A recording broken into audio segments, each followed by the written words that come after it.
저는 월급을 받으면 월급을 다 쓰던 사람이었어요. 할부로 명품 가방을 사기도 하고, 호캉스 가는 것도 좋아하고, 이것저것 돈을 쓰는 거를 참 좋아했습니다. 그랬던 제가 올해 30대 초반의 나이로 혼자 수도권의 아파트를 사게 되었는데요. 대단하진 않지만 월급을 모아서 주식을 투자하고 주식으로 몇 천만 원의 수익을 내보고 연금을 계속 꾸준히 하고 집을 사는 이런 재테크를 하는 사람으로 바뀌게 되었습니다. 입사 1년차 때의 모습을 생각해보면 정말 상상도 못할 일인데요. 월급 300만 원대로 사회생활을 시작한 평범한 직장인이었고 지금도 월급 400만 원 초반 정도를 벌고 있어요. 저는 경제학을 전공하지도 않았고 금융업에 종사하고 있지도 않습니다. 그래서 돈에 대해서는 온전히 스스로 공부를 해왔다고 생각을 해요. 그래서 오늘은 제가 어떤 순서로 사회초년생 때의 경제와 재테크 공부를 시작하게 됐는지, 그리고 오늘 추천해드리고 싶은 책이나 유튜브 채널, 이런 공부 방법들을 좀 공유해 보려고 합니다. 우선 돈을 왜 공부해야 되는지를 말씀드려야 될 것 같아요. 저도 돈에 대해 공부를 한다라는 개념조차 아예 없던 사람이었어요. 그냥 월급을 받는다? 그럼 월급은 내 거니까 월급을 쓰고 싶은데 쓴다. 이런 사람이었는데 제가 지나고 보니까 돈 공부를 왜 해야 되는지 좀 알게 된 것 같아요. 일단 첫 번째로 이 세상이 돌아가는 원리가 돈이라는 원리, 돈이 돌아가는 게임의 규칙으로 이루어져 있기 때문에 공부를 해야 됩니다. 제가 올해 감명 깊게 읽었던 유나바버님의 더 퍼스트라는 책에서 이 자본주의 게임, 재테크 룰을 왜 알아야 되는지 굉장히 잘 설명해주고 있어요. 자본 게임은 한정된 자본을 나눠 갖는 치킨 게임이 아니라 빨리 시작하는 사람이 더 많이 가져갈 수 있는 무한의 게임이다. 자본주의의 핵심 메커니즘을 공부해야 한다. 그 법칙을 올바로 이해하고 실행하면 부모의 직업과 재산, 가정 환경, 학벌 및 현재 소득, 지금 보유한 자산과 상관없이 누구나 돈을 벌 수 있고 자본의 자본으로 맞설 수 있다. 한마디로 부를 쌓고 가속화하는 공식은 분명히 있다. 이게 무슨 말이냐면 우리가 보드게임을 할 때도 뭐 할리갈리가 됐든 아주 단순한 게임을 해도 아예 이 룰을 모르면은 처음에 룰을 모른 채로 게임을 하면은 계속 질 거 아니에요. 계속 지면서 몸으로 부딪히면서 깨달을 텐데 처음에 설명서를 읽고 들어가거나 이 게임을 많이 이겨본 사람이 나에게 설명을 해주고 그대로 게임을 시작하거나 하면은 조금 더 빠르게 이길 확률이 높겠죠. 근데 저는 그 돈 공부도 똑같다고 생각하거든요. 돈이 돌아가는 자본주의의 원리로 세상이 돌아가는데 세상의 원리를 아는 사람과 모르는 사람이 이 게임, 돈을 버는 게임에서 이길 확률과 질 확률이 굉장히 다르다고 생각을 해요. 그리고 하루라도 빨리 이거를 게임의 규칙을 아는 사람이 이 게임에서 더 많이 이길 확률이 높겠죠. 그래서 저는 돈에 대한 공부, 재테크 공부가 돈을 더 벌기 위한 플러스적인 어떤 자기 개발적인 관심 있는 사람만 해야 되는 게 아니라 세상을 살아가는 모두가 알아야 된다고 생각을 합니다. 그리고 제가 공부를 하고 나서 느낀 더 큰 장점이 있는데 돈 공부를 하면 불안감이 많이 해소가 됩니다. 이게 무슨 말이냐면 우리가 뉴스를 볼 때 집값이 폭등을 한다 아니면은 지금 코스피가 엄청 변동성이 크죠. 근데 코스피로 돈을 많이 벌었다. 삼성전자, 하이닉스로 돈을 많이 벌었다. 누군 몇 년 전에는 비트코인이 핫했고 이런 식으로 어떤 정보를 접하면은 되게 불안감이 오잖아요, 우리가. 아, 저걸 했었어야 됐나? 아, 돌아가서 저걸 했었어야 되는데, 내가 지금 뭐 하는 게 맞는 거지? 이런 생각이 많이 들 수 있는데, 이거를 아예 아무것도 모를 때는, 내가 아무것도 모르고 아무것도 안 할 때는 불안감이 심해져요.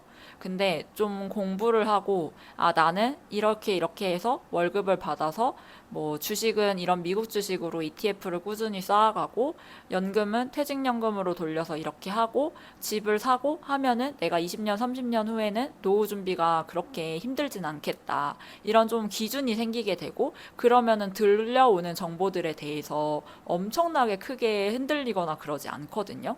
왜냐하면 내가 어쨌거나 기준이 있고 하는 게 있으니까 새로 들어온 정보에 대해서 이렇게 수정해 볼까? 이 정도는 되지만 아예 기준이 없는 상태하고는 달라요.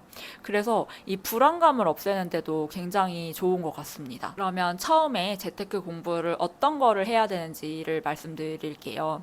저는 처음에는 이제 이거 자체를 아예 모르면은 좀 흥미 유발과 내 머리를 깨는 연습을 많이 해야 된다고 생각하는데, 그게 접근성이 쉽게는 유튜브나 블로그나 책 이런 것들을 읽는 거라고 생각을 해요.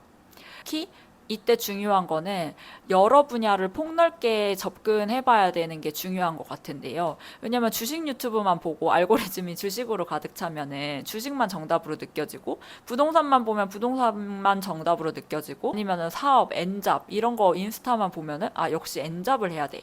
일단 돈을 벌자. 이렇게 되고 좀 어떤 거에 치우칠 수가 있잖아요. 근데 저는 이게 사람마다 자기가 어떤 거에 맞는지는 모른다고 생각을 하거든요. 그래서 내가 다양하게 알고 있어야 조금 내가 선택의 여지가 많아지고 내 기준을 세우기가 좀 좋은 것 같아요. 그래서 저는 처음에는 유튜브나 이런 블로그 이런 것들로 굉장히 다양한 분야를 보려고 노력을 했습니다. 그러면 구체적으로 채널이나 책 이런 것들을 추천드려 볼게요. 저는 예전에는 처음에는 그 주원규 PD님이 운영했던 시절에 신사임당을 많이 봤고, 3프로TV나 김작가TV 이런 채널들도 보면서 그 인터뷰 영상을 많이 봤어요. 어떻게 사람들이 돈을 버는지 이게 되게 각양각색이잖아요. 근데 그런 인터뷰 영상들을 보면서 그 인터뷰 영상에서 내가 되게 와닿고, 저거 재밌어 보이는데, 좋아 보이는데 하면은 그 사람의 책을 찾아보고 막 그랬어요. 누가 에어비앤비로 돈 벌었다고 하면은 에어비앤비로 돈 버는 책 찾아보고, 누가 뭐 갭 투자로 돈 많이 벌었다고 하면은 갭 투자하는 거 찾아보고, 미국 주식으로 돈 벌었다고 하면은 그 사람 책 찾아보고, 이런 식으로 좀 확장해 나갔거든요. 그래서 우리가 이렇게 간접 경험을 할 수 있는, 어떻게 돈을 벌었는지를 보는 데는 그런 인터뷰 영상도 좋은 것 같습니다. 그리고 그 외에 부동산은 월급쟁이 부자들이랑 부일남 TV를 많이 봤고, 요즘은 거의 부일남 TV만 주로 보는 것 같아요. 그러고 경제 전반적으로 슈카월드도 자주 보고, 미국 주식은 소수몽키 채널을 많이 봅니다. 내가 이거를 맨날 맨날 다양한 분야를 공부할 수 없잖아요. 그래서 좀 전반적으로 세상이 어떻게 돌아가고 있고, 어떤 게 이슈고, 어떤 정책이 나왔고, 이런 좀 이슈를 브리핑해주는 느낌으로 조금 보고 있습니다. 그리고 비슷하게 유튜브와 비슷하게 저는 블로그도 정말 많이 봤는데요. 지금도 블로그를 많이 봐요. 저는 매일 출근길에 블로그를 보는데, 요즘은 스레드로 많이 넘어갔다고 하는데, 옛날 투자자님들은, 오래된 투자자 아저씨분들은 블로그를 많이 키워놓은 상태가 많아요. 그래서 뭐 타키오님, 하멜름님, 유나바버님, 수미숨님, 루진님, 파시언님, 대치동 키즈님, 삼토시님, 아기곰님, 부룡님, 이런 좀 제가 책을 읽어본 작가님들의 블로그를 많이 구독하거든요. 그 이유는 책을 읽는 게 굉장히 좋은데, 책을 읽고 나서 그 이후에 그분들이 요즘 무슨 생각을 하는지는 모르잖아요. 그래서 그분들이 뭐 블로그가 됐던 유튜브가 됐던 인스타가 됐던 어떤 채널을 운영하는 게 있으면은 거의 다 구독을 해놓는 편이에요. 그래가지고 이거를 뭐 맨날 자세히 정독을 하진 못하더라도 전체적인 흐름을 이해하는데 유튜브와 동일하게 활용하고 있습니다. 주식은 딱히 유료로 어떤 콘텐츠를 구독하진 않거든요. 근데 그 하멜르님이 하는 부동산 멜른버그라는 채널은 제가 유료로 계속 구독을 하고 있습니다. 그 다음으로는 유료 강의 또는 현장 유료 체험 이런 것들인데요. 저는 일단 주식은 유료 강의를 들어본 적이 없고 부동산만 유료 강의를 들었어요. 강의는 제일 먼저 잘 모르니까 부동산 커뮤니티가 그때 유명했던 월급쟁이 부자들의 너나위님의 내 집 마련 기초반을 들었어요. 근데 저는 이거를 인강으로 친구랑 같이 들었었는데 괜찮았던 게, 그때는 부동산에 대해 아무것도 모르고 집을 살 수 있다는 개념조차 없었는데, 집을 왜 사야 되는지, 그리고 집을 살 거면은 어차피 상승할 때도 있고 하락할 때도 있는데 이왕이면은 하락기에 사면 좋다. 그리고 어느 수준이 내가 살 수 있는 집의 적정 금액인지, 이런 것들 전반적인 기초를 잡아주셔서 좋았거든요. 그래서 그거를 봐서 그런 부분이 좋았던 것 같고, 너나이님 책도 읽었고 했는데, 월급쟁이 부자들은 좀 갭 투자 이런 걸 지방 투자를 많이 하는 걸로 유명한 커뮤니티예요. 근데 저는 그거는 맞지 않는다고 생각했고, 집을 저는 내 집만 한 채 사면 된다는 주의였어가지고 그 강의를 들었는데 굉장히 만족을 했었습니다. 그리고 그 다음에 이것저것을 찾아보다가 우연히 독서 모임을 통해서 소쿨님 강의를 알게 된 거예요. 소쿨님도 20년 이상 투자하신 재테크 부동산 책도 3권 정도 내신 분인데, 제가 거기서 내 집 마련 강의를 들었는데 굉장히 밀도 있고 엄청 좋았어요. 근데 그거는 현강이고 좀 비싸고 그리고 좀 숙제들이 많아가지고 좀 빡셀 수 있는데 저는 그때 한창 2023년 엄청 그때 집중적으로 재테크를 공부하던 한 반년이 있었거든요. 근데 그때 몰입해서 월급쟁이 부자들 강의 끝나자마자 소클님 강의 듣고 했던 게 저한테는 좀 밀도를 높일 수 있었던 좋았던 경험인 것 같습니다. 근데 강의 같은 경우에는 솔직히 말해서 누가 좋아서 들었대라기보다도 내가 정말 듣고 싶어지는 마음이 들면은 들으면 좋은 것 같아요. 안 들어도 되고. 그 외에는 뭐 파시언님 특강이라든지 중간중간 좀 유료로 하는 다른 분들의 특강도 중간중간 들었거든요. 그런 특강들은 사실 돈도 한 5만 원에서 10만 원 정도 되는 경우들이 많고 내가 이거를 매번 공부할 수 없으니까 가끔씩 내가 보는 채널들에서 특강을 한다라는 소식이 올라오면은 한번 분위기를 느껴볼 겸 뭔가 그 시황 같은 거를 알고 싶어서 그렇게 가끔씩 특강을 가고 있는데 그런 것도 괜찮은 것 같아요. 그 외에는 부룡님이 하시는 독서 모임을 갔었는데요. 부룡님이 하시는 독서 모임도 아주 적은 돈을 내고 운영하시는 독서 모임이에요. 근데 부룡님도 엄청 오래된 투자자이시고 제가 책 읽어봤을 때도 너무 좋았는데 독서 모임은 제 또래뿐만 아니라 부룡님 팬이 많아서 막 4, 50대 투자자분들도 많이 오세요. 근데 그렇게 갔을 때 되게 이런 세상도 있구나. 이렇게 투자를 하는 사람들도 있구나. 이런 거를 간접적으로 배울 수 있어서 좋았고 얘기를 나눌 수 있어서 좋았는데 저는 몇 번 가고 안 갔던 게 제가 나눌 수 있는 게 없었어요. 제가 부동산 투자를 많이 해본 게 아니니까 그분들한테 얘기만 듣고 제가 나눌 수 있는 게 없는 거예요. 그래서 그게 조금 재미가 떨어지기도 하고, 내가 할 수 있는 게 없다. 좀 나의 수준에는 맞지 않는 부분도 있다. 라고 생각을 해서 몇 번 갔던 건 되게 좋았는데 지속적으로 하지는 않았습니다. 근데 그렇게 저는 다양하게 뭐 강의를 듣던 독서 모임을 가던 특강을 가던 아니면 뭐 강의 끝나면 막 뒤풀이 하시는 곳들도 있거든요. 그런 거를 가면 좋다고 생각하는 게 그냥 자극제가 돼요.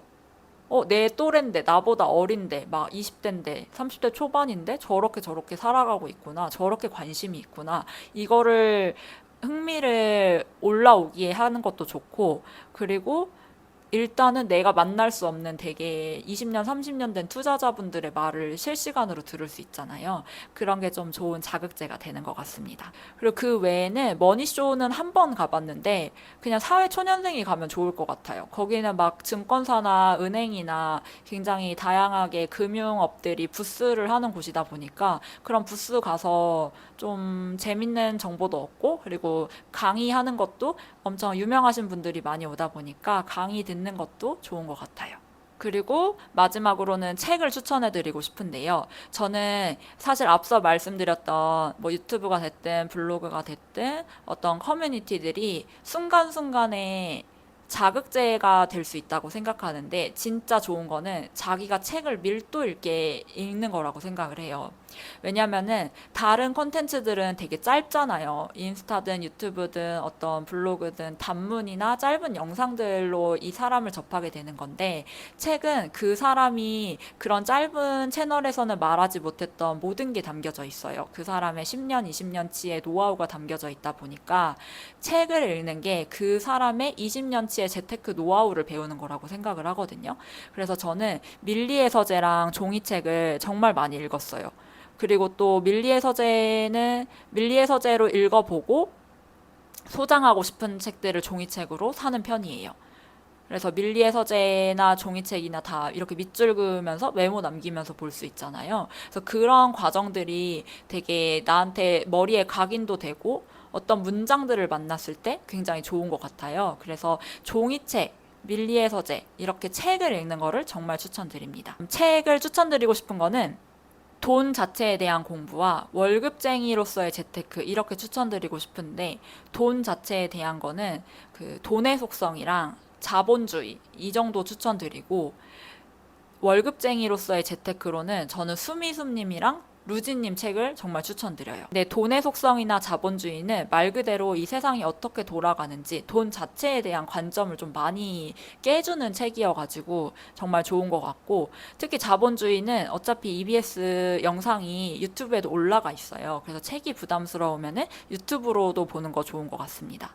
그 다음에 월급쟁이로서의 책이 있는데, 제가 수미숨님은 그 블로그를 본지 정말 오래됐어요. 수미숨님이나 루지님이나 블로그를 본지 굉장히 오래됐는데, 그 두 분 다 원래 이전 책도 봤었고, 이번에 나온 책들이 정말 월급쟁이가 할 수 있는 어떤 계좌들을 파고, 어떻게 연금을 관리하고, 어떻게 인생을 설계해야 되는지가 쫙 나와 있어요. 그래서 너무 좋았거든요. 제가 올해 두 권 다 읽었는데, 특히 수미수님 책은 완전 그 사회 초년생이 뭐 ISA 계좌부터 어떤 계좌들을 어떻게 관리를 해야 되는지 이런 게 기초로 쫙 나와요. 그래가지고 제가 이걸 사촌동생도 사줬거든요. 돈 공부를 하고 있어가지고.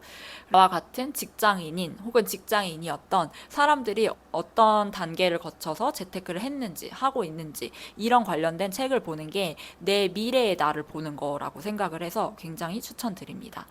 근데 수미수님 책은 그 결혼을 하고 나서 집을 산다라는 게 좀 전제로 되어 있어서 그거는 감안을 하고 보면 좋을 것 같고요. 그 책들을 읽다 보면은 사람마다 관점이 달라요. 그리고 강의를 들을 때도 그렇고 어떤 콘텐츠를 접해도 누구는 처음에 집을 무조건 서울에서 시작해야 된다, 신축에서 시작해야 된다, 아니면은 10평대는 절대 안 된다라고 말하는 사람도 있고, 누구는 10평대여도, 경기도여도 역세권의 황금성 좋은 아파트는 사둬야 된다라는 사람도 있고, 결혼을 해서 사야 된다, 혼자 사면은 꼬인다, 뭐 아니면은 혼자라도 사야 된다. 이렇게 굉장히 관점이 많다고 생각을 해요. 그래서 저도 이거를 보면 이게 맞는 것 같고, 저거를 보면 저게 맞는 것 같고, 이런 고민을 정말 많이 했고, 정답이 뭘까를 정말 많이 고민을 했어요. 제가 내린 결론은 정답은 없지만 그냥 내가 지금 할 수 있는 최선의 선택을 한번 해보자 였거든요. 내가 감당 가능한 범위 내에서 주식도 그렇고 뭐 연금도 그렇고 코인도 그렇고 집도 그렇고 내가 감당 가능한 범위에서 조금씩 조금씩 해보면서 수정을 해나가는 거죠. 조금씩 조금씩 해보면서 아 나는 이런 게 맞는 사람이다. 이런 것들을 알아가고 하는 게 중요한 것 같습니다. 평범한 직장인이 할 수 있는 가장 현실적인 재테크는 꾸준히 재테크 공부를 하면서 그 흥미를 잃지 않고 공부를 하면서 내 인생의 단계마다 그 재테크 방법을 수정해 나가는 것. 이 정도가 가장 현실적으로 할 수 있는 재테크라고 생각을 합니다.